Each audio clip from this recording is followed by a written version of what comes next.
Hello guys, I thought it might be interesting to do a little comparison of two competing models of free-falling gravity. We got the 200, 300, 400-year-old physics model, don't quote me on that, and we got DraftScience MGT, where M is the mass, G is the constant accelerating force. On Earth it's called G in gravity. T is the time. Similarly, mass, accelerating force and the height. The only variable here is the height. The first two stay the same. Same here, the mass and the accelerating force stay the same. The time alters. Underneath, we're going to put some numbers in. The height is going to be in meters, and we'll start off with 1 meter height, and then we'll do a 2 meter height, a 10, and then a 20. This column will give you, it's the same weight, by the way. The mass is 1 kilogram mass in both cases. That'll stay the same. This column gives you the speed of impact.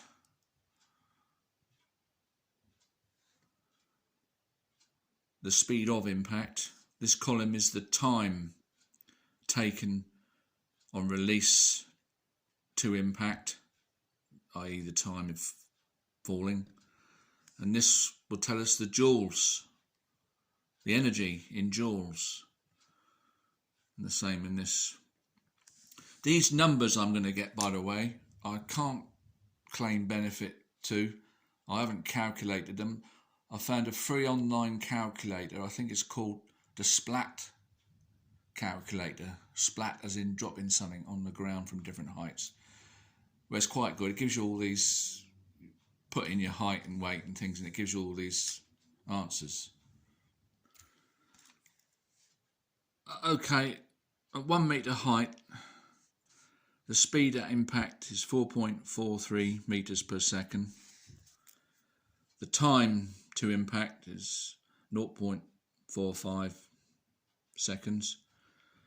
And the energy at impact is 9.80 joules.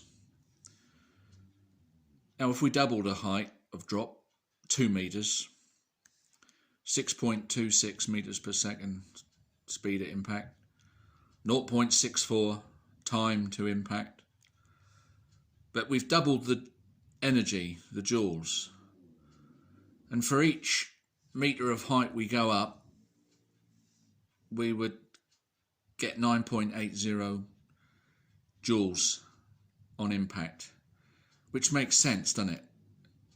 It's a linear thing. As you go up, the energy you get on dropping, as you go up, lifting it, it's linearly. You put this same amount of energy in to lift each meter, so it stacks up linearly, so you get it back on impact. Now on the MGT model, the first line is exactly the same, but interestingly, now from 2 meters of height, these numbers are the same, but the energy at impact, it's not doubled. It was 19, now it's only 13. And as we go to 10 units of height,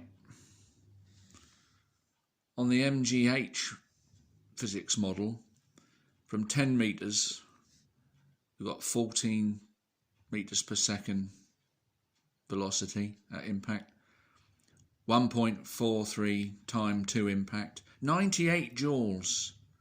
But interestingly, what do we get on Gary's model, MGT? We're only getting 31 joules. I better explain how I got that number, by the way. What I've done there to get this number, on the first line, the time is 0.45 and we've got 9.80.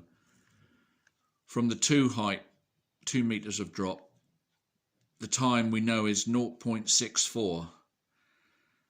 So to get the increase in energy, I've divided 0.64 by 0.45 to give us the increase between the two, and then multiplied the 9.80 by this difference.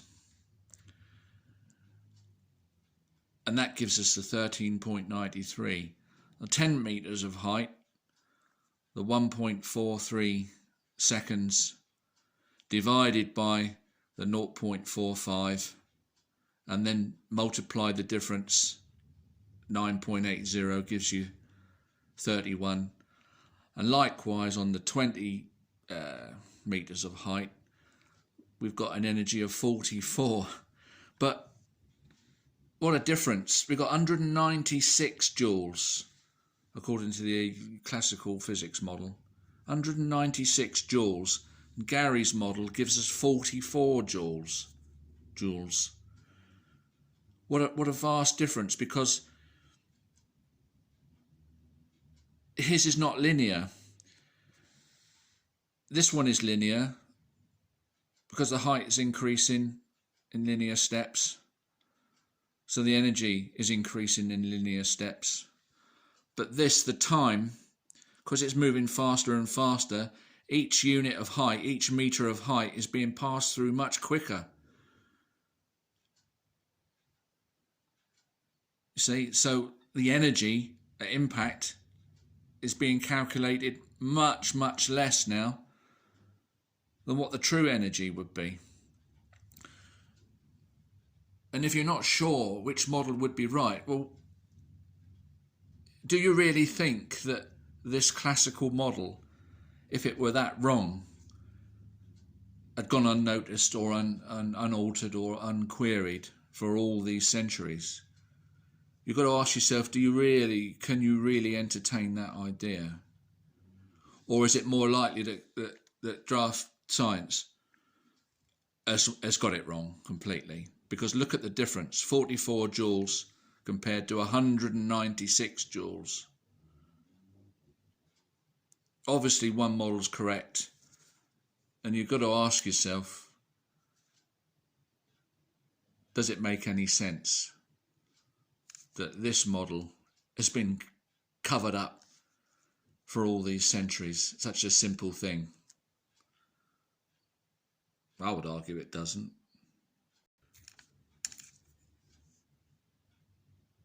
The MGH maintains the conservation of energy, but the MGT breaks it.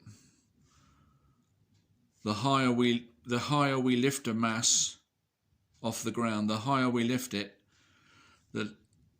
because the quicker and quicker it's going through the time, the energy it's collecting is less and less. So we end up destroying energy the higher we lift something.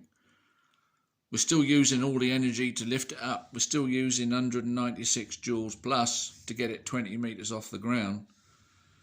But if this model were true, we'd only get 44 back. What's that, a quarter, isn't it? Where's all the energy been destroyed? Can't have it. Anyway, what do you think of that, guys? I hope you're watching, Gary. And also, please, Gary, if you are watching, I don't know when I've made this video. I don't know whether you've done a follow-up to Michael Fowles. He's redone, he's taken the time and effort to redo your accusation of the spring launch sliding masses thing. I didn't understand what you were saying about the distribution of the weight. I think that was a nonsense. But after all the insults, Michael was taking the trouble to redo the experiment. So I think it's only fair for you to acknowledge that and give it a going over with your critique. Cheers.